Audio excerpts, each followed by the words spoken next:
Kuyenzeka inkosi yami ukwazi ukupheka yonke into vele nje uzohlula isishebo sebeef. So namhlanje ngithake ngikhombisa enye indlela elula ongapheka ngaso isishebo sakho.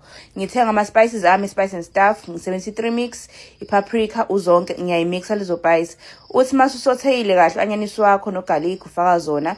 And then uthatha ibiryani mix. Ungafaki ke yonke le nto guys. Mina lokho kuzinhlamvu ngijela ukugoqa ngendwangu ngoba kuyababa. Bantu bengazi bemangala ukuthi badlisa muthimuni. So ngogoqa ngendwangu bese nguphosa phakathi mase ngifakile inyama yami. Uma kuthanda mhlawumbe ukuthi inyama yakho iqinile ungayifaka izili but mina ngifakanga.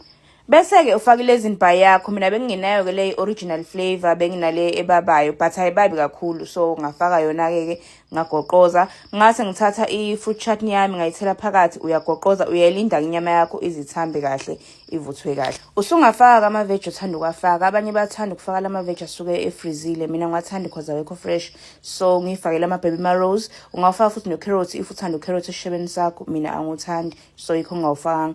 Ngathi ngithatha ibiryani spice ungafaki esiningi ngoba siyashesha ukuzwela.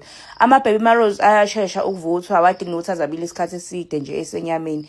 Uthatha isoup yakho ngisebenzise i-minestrone ne-brown onion ngayimix ngase ngithela phakathi. Sesiright isishebo sakho le enye ke indlela elula.